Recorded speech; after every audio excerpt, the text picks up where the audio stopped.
Hi, I'm Isaac Raz from PPR Studios, and today I'm going to be talking about the conventions that we use and develop in our thriller film. So, there are three main conventions that we have used. There are three main conventions that we have used and developed in this opening for our thriller film, and the first one that we actually just use is the victim being a young girl. The reason why we decided to use this is because our target audience is for 15-year-olds. It's 15 and over. So the good thing about that is that there's obviously going to be a lot of people in there around the similar age of this young girl, and if they are like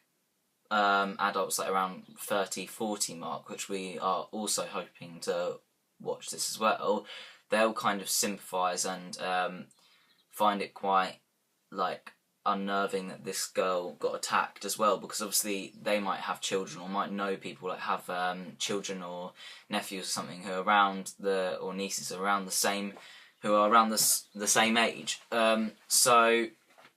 we thought that it would be quite good to have someone around this age and this gender, because a lot of people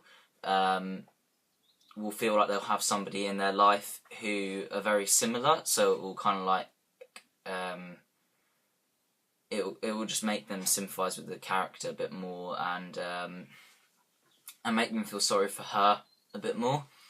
It will just make them a little bit more nervous as she's going out at night in this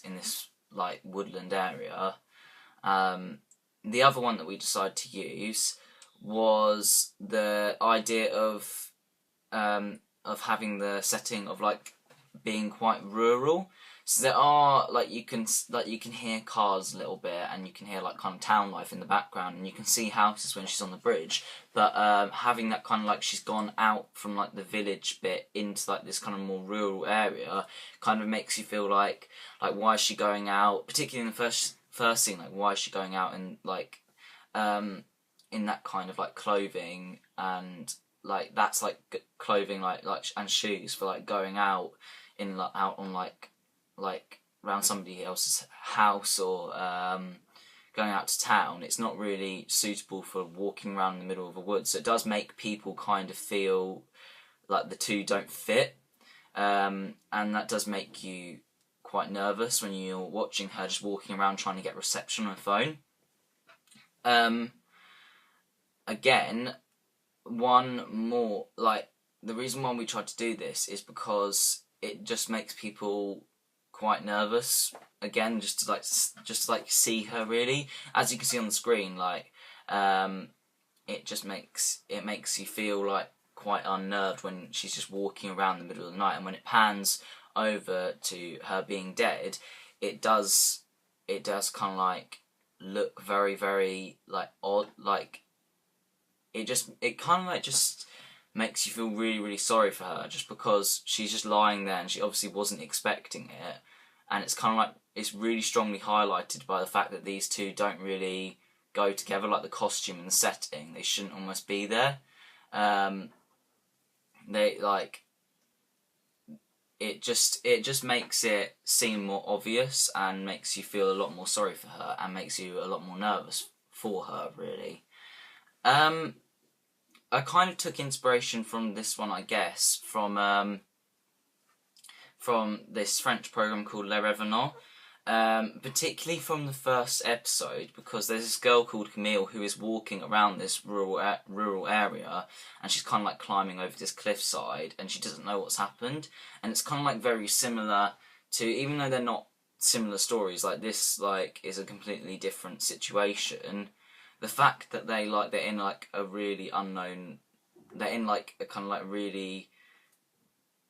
like quiet part from where they live or where they know, in like a really remote kind of more rural area, and they don't know what's happening, and they're very confused and quite scared. It's a very similar emotion, and I think it is it does like make the audience feel that because of the rural area, because it just makes them look very isolated, which makes you feel like something's like like they're all alone and something could easily happen to them. So there's quite a lot of anticipation there, and again, like I said, it makes the audience feel quite nervous for them.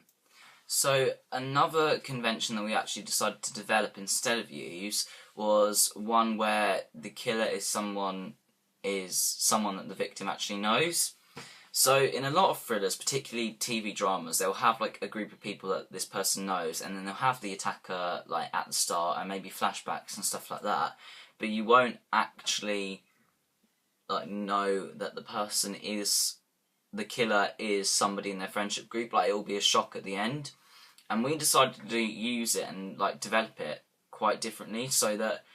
you know that the killer is or the person who attacked her and is killing all these other people is one of her friends, but you don't know who the friend is, and you don't know if it's the same friend that she was going to meet that night, or you know what I mean. There's still some mystery behind it,